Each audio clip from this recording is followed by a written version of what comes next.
Buenas noches, continuando con los temas de técnica neuroquirúrgica 2, hoy le hablaré sobre la lesión y atrapamiento de los nervios periféricos, ya que estas neuropatías por atrapamiento constituyen una lesión en donde el nervio periférico es comprimido externamente en su paso por el hueso, ya sea por los músculos largos o a través de cualquier otra estructura de tejido fibroso. Generalmente la compresión de este puede deberse a cosas básicas como cuando una persona se coloca una ropa muy apretada o bien ceñida al cuerpo, o incluso cuando hay un posicionamiento inadecuado en el dormir o cuando está en tiempos prolongados con superficies duras. También cuando se aplican torniquetes o la hipertrofia muscular por ejercicio también puede provocar una lesión de atrapamiento de nervios periféricos. Es más común encontrar este tipo de padecimientos, sobre todo en pacientes que tienen patologías como en polineuropatías diabéticas, a los alcohólicos, pacientes con insuficiencia renal o incluso los acromegálicos. ¿Por qué este tema y por qué vamos a hablar? Porque es que actualmente la incidencia de este trastorno es de 10 al 25% de la práctica neuroquirúrgica actual. Bueno, pues esto es una lesión donde el nervio periférico es comprimido externamente por su paso por el hueso, alrededor de músculos largos y a través de estructuras de tejido fibroso.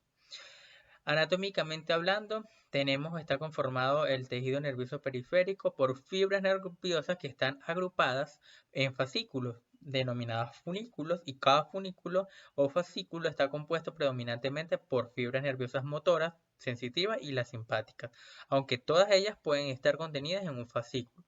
Aquí vemos el epineuro, que es un tejido conectivo denso, le sigue el perineuro, que es el tejido conectivo circular, y el endoneuro, que es el tejido conectivo laxo.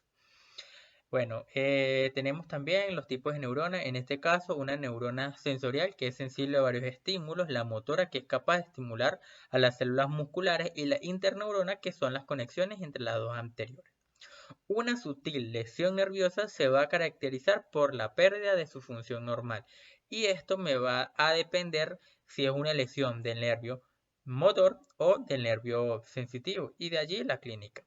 La etiología: generalmente los nervios periféricos se pueden lesionar por agentes traumáticos mecánicos, en este caso pueden ser térmicos, químicos, incluso por la inyección.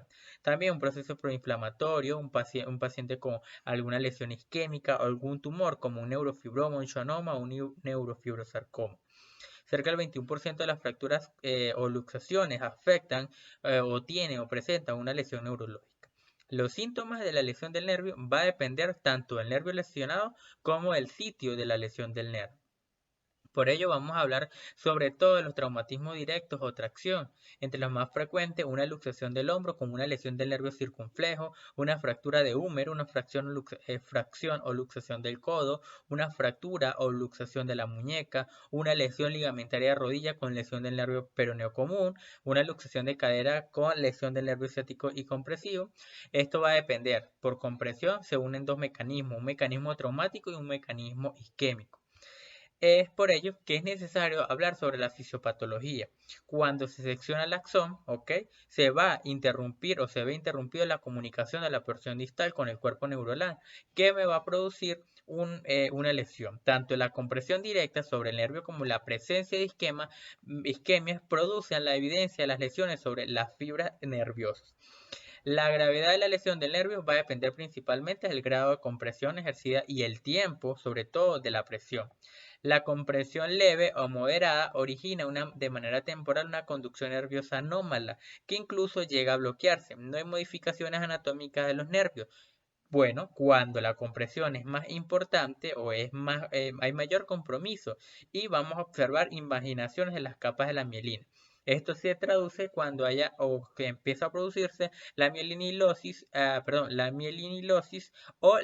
y la axolisis con una degeneración guayerana distal sin conducción nerviosa. Tenemos una degeneración guayerana distal a la lesión, una degeneración primaria retrógrada próxima a la lesión, que el tiempo que tarda en producirse el proceso degenerativo varía en fibras sensitivas, motoras, mielinizadas o no, y la regeneración, que es el comienzo de 3 a 4 semanas, si se conserva íntegro el tubo neural. En el sitio de la lesión aparece el tubo endoneural ocupado por células de Schwann. Los brotes reparativos del muñón axonal progresan aproximadamente 1 milímetro al día. Y si la lesión es tan grave que se interrumpe el tubo neural, los brotes reparativos se pierden, es decir, allí no hay nada que hacer, progresan a la deriva y se produce un neuroma. Tenemos la clasificación de las lesiones de los nervios. Esta se debe a Shidon, que la categoriza en tres, que es una neuropraxia, axonotmesis y una neurotmesis. Y Sunderland 5 grados, que es la axonotmesis subdividida en tres según endo, peri y el epineuro intacto. Aquí vemos la neuropraxia. Bueno, la neuropraxia, según Shidon, se define como un bloqueo en la conducción local con parálisis en ausencia de una degeneración guayeriana distal. Aquí macroscópicamente, si vemos, el nervio no va a presentar lesiones histológicas, aparecen algunos segmentos desmielinizados y al no existir una lesión axonal, no existe una regeneración y con ello tampoco existe un signo de Tinel a nivel de la lesión, o sea, no existe nada. La recuperación es satisfactoria. Ahora, si hablamos de la axonotmesis, esta se define por discontinuidad axonal de una degeneración guayeriana distal y una regeneración axonal proximal, tanto, tanto en lo que es el perineuro y también en el endoneuro permanecen ellos intactos. La recuperación varía aproximadamente 1.5 milímetros por día, es recuperable aunque es incapacitante. La neurotmesis es una lesión nerviosa, como vemos, es severa, equivalente a una disrupción fisiológica del nervio completamente, pudiendo a no existir una sección nerviosa al momento. Esta realmente no tiene ninguna recuperación. También Shidan y Chundro tiene una clasificación anatomoclínica de las lesiones. Tenemos la tipo 1, equivalente a la neuropraxia, que la recuperación funcional es completa al cabo de semanas o meses. La tipo 2, como vemos aquí, el endoneuro y el perineuro se hallan intactos. Y pero los axones están fisiológicamente, como vemos, están interrumpidos. Dado que el endoneuro está íntegro, la regeneración axonal está dirigida a lo largo de su recorrido y ella puede completar su función normal, completa. Ya el tipo 3, el endoneuro, vemos que está interrumpido, quedando íntegro el perineuro y la recuperación funcional es completa. En grado 4, la integridad del nervio se debe a un tejido cicatrizal que contiene los fascículos nerviosos. La degeneración retrógrada dice o se establece que hay fibrosis interfascicular y bueno, por lo tanto es muy complejo la recuperación. El grado 5 es una disrupción completa equivalente a la neurotmesis, dado que se da una lesión abierta.